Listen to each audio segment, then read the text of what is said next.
the playing of that familiar theme song, we go out to the left coast of the United States and talk with a familiar face, Michael Snyder, because he's got some movies to talk about. Hello, Michael. Well, hi, Alex, and happy holidays, everybody. I sure do miss the beauty of New York around Christmas time, even if it's snowy and slushy, but I'm having one of those Los Angeles Christmases, and it ain't bad. How you doing? Doing okay, surviving. Cool. Surviving the Christmas season.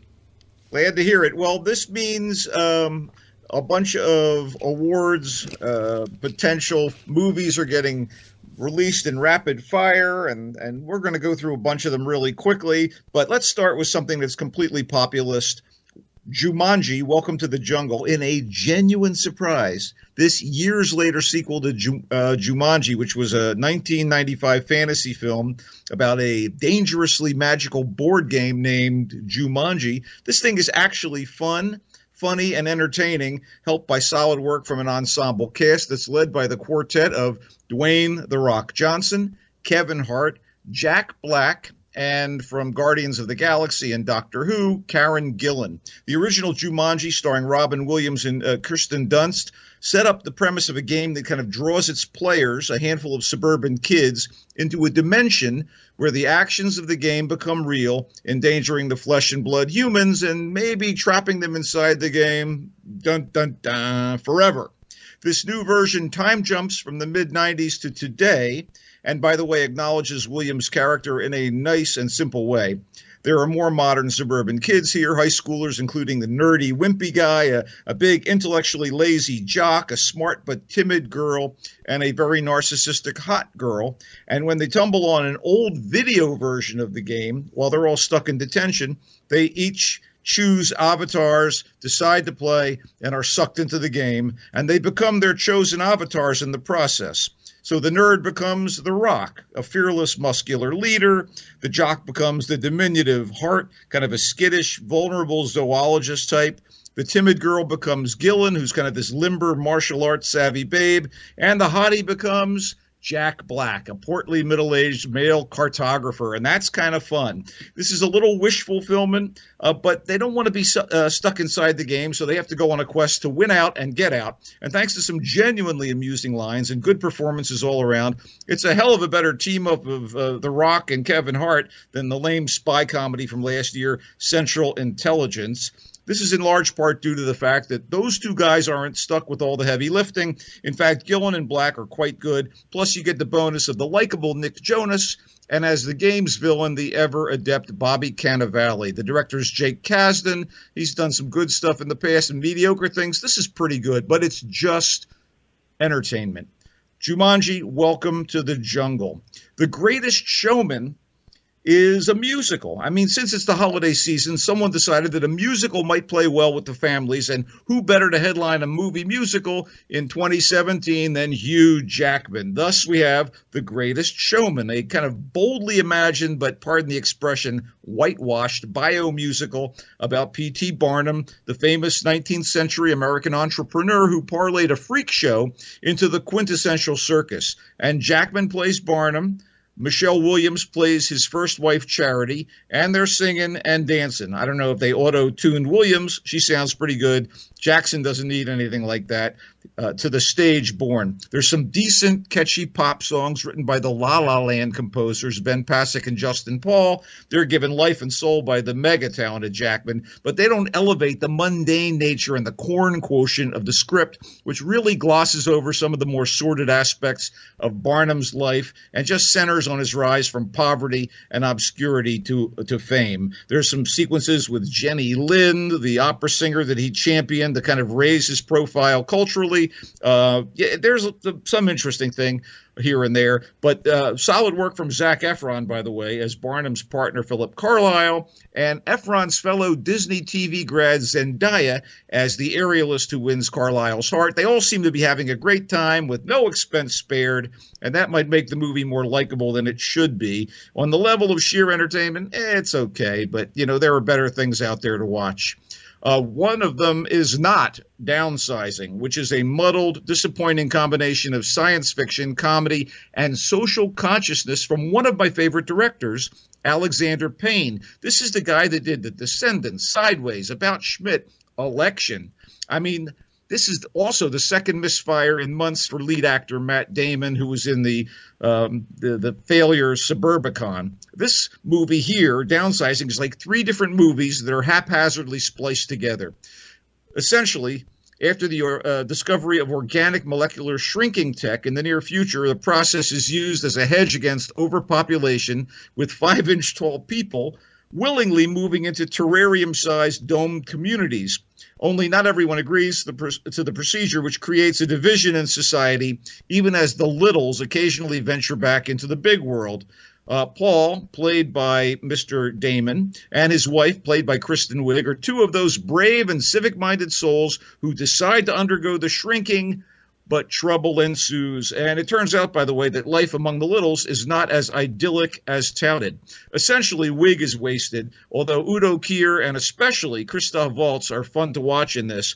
But nothing quite congeals, as the changes of tone and direction just lead to dead ends. And for all the good intentions behind this and all the messages that Alexander Payne wants to deliver, this is a fail. Well, you saw it, didn't you, Ben? Yeah, I'm, of course, a member of the Screen Actors Guild, AFTRA, whatever, and we get screeners every year to the movies that have been nominated. And in this particular case, the Asian actress, I forget her name right now, has been Hong Chow. Yeah, has been nominated for Best Supporting Actress, and she really is very good in this picture. She's one of the best things about this thing. There are actually cameos from Neil Patrick Harris, Jason Sudeikis, and Laura Dern. But anyway, what I felt about when we started watching it, because we had the luxury of sitting here, we didn't have to go to a movie theater. We were sitting here at home, and I was really liking the movie, really liking it as it started.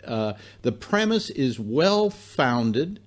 All the loose ends of the premise are kind of tied up very nicely, and you get into this idea of people becoming small. And then I wondered, well, now what goes on from here? And I got less interested and less interested, and then I was checking my mail and all the things that you could do at home, because it's as though Payne said, I came up with a great premise here, but I don't want to live with the premise. And so it becomes kind of an entirely different movie. And I would have liked it if he had explored the life of being small and then all the problems that existed with it, rather than this major side journey that takes place where they go to Norway because there's some problem there and whatever. He just loses the thread, is what happens. Exactly. I don't want to. I mean, the intentions are good. I don't want to spoil anything, but there's a point in this thing when the littles are in a little boat on a big fjord. That's all I'm going to say. And in terms of science, they should be swamped by the smallest ripple. There are things like that, but that's not the real problem with the film. You're right. The real problem is it doesn't believe in its premise, and it tries to veer from it. And and that's what I think is the biggest problem. And it was the first film we saw of the batch that we've gotten this year, because it was the one we wanted to see the most. Right. Yeah. I love the guy's work, and I was very disappointed in this. Yeah. Okay. The Post goes beyond the scenes at the Washington Post in the early 70s, when that newspaper, remember newspapers, and the New York Times were in a race to expose the cover-up of the U.S. government's questionable involvement in the Vietnam War. There are some heavy hitters involved in this film. Meryl Streep plays D.C. socialite Katharine Graham, who was the Post's publisher, and that was a first for a woman at the time. Tom Hanks plays the crusading Post editor Ben Bradley, and the director of the film is Steven Spielberg. Daniel Ellsberg, a former U.S. military analyst, who, by the way, is played by Matthew Rhys of the Americans TV series. He's the man behind the leak of what became known as the Pentagon Papers, and it fell to Graham to sign off on Bradley and his staff to run with the story, despite what it might do to her relationships with her political friends on Capitol Hill, like Secretary of Defense Robert McNamara, here played by Bruce Greenwood. Actors that are usually associated with TV, like Bob Odenkirk, for instance, and Zach Woods from Veep and other similar films.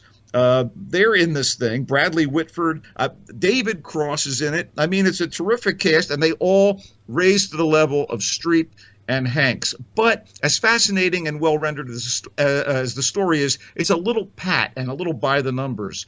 It's not a lot of drama because we kind of know how things played out. But if you want to look at the parallels between the Nixon White House trying to crush the Post and the Times and the seeming heedlessness of the current administration towards freedom of the press, well, that makes the Post terribly relevant.